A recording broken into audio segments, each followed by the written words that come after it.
Hello friends, எல்லோரும் எப்படி இருக்கீங்க? இன்றைக்கி நம்ம சேனலில் ரொம்ப டேஸ்டியான முட்டைப்பை ரெசிபி எப்படி செய்ய போகிறதுன்னு பார்க்க போகிறோம்.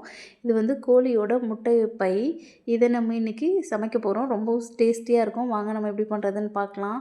அதுக்கு நான் கடாயில் கொஞ்சமாக ஆயில் விட்டு ஒரு 4 பெரிய வெங்காயத்தை நீட்ட வாக்கில் கட் பண்ணி சேர்த்துருக்கேன். சேர்த்து நல்லா வதக்கிக்கோங்க. இதை நல்லா வதங்கணும். இதில் கொஞ்சமாக நீங்கள் வந்து உப்பு சேர்த்து வதக்கி விட்டுடுங்க. இது நல்லா வதக்குங்க. ஏன்னா எந்த அளவுக்கு ஆனியன் வதங்குதோ அந்த அளவுக்கு வந்து நமக்கு டேஸ்ட்டு நல்லாயிருக்கும்.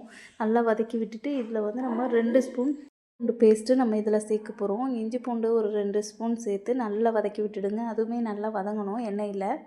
நல்லா வதக்கி விட்டுடுங்க. முட்டைப்பையை நீங்கள் வாஷ் பண்ணும்போது நல்லா மஞ்சத்தூள் போட்டு வாஷ் பண்ணி டைட்டாக புழிஞ்சு எடுத்து வச்சுருக்கணும்.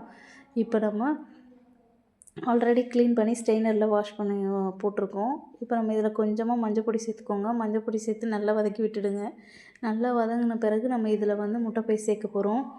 முட்டைப்பை சேர்த்து இதில் வந்து ஒரே ஒரு தக்காளி சேர்த்துக்கோங்க. ஏன்னா நம்ம மூடி போட்டு சிம்மில் தான் நம்ம குக் பண்ணணும்.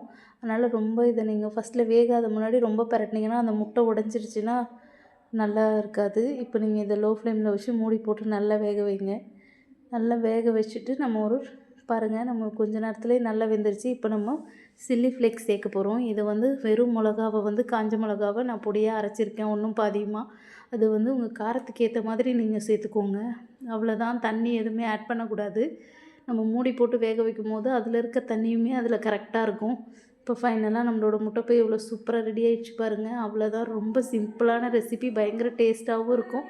இதை நீங்கள் சாம்பார், ரசம் எது கூட வேணால் வச்சு சாப்பிட்லாம். டேஸ்ட்டு சும்மா வேறு லெவலாக இருக்கும். நீங்களும் உங்கள் வீட்டில் ட்ரை பண்ணி பாருங்கள். நம்மளோட சேனலை சப்ஸ்கிரைப் பண்ணுங்கள், சப்போர்ட் பண்ணுங்கள். தேங்க்யூ, பாய் பாய்.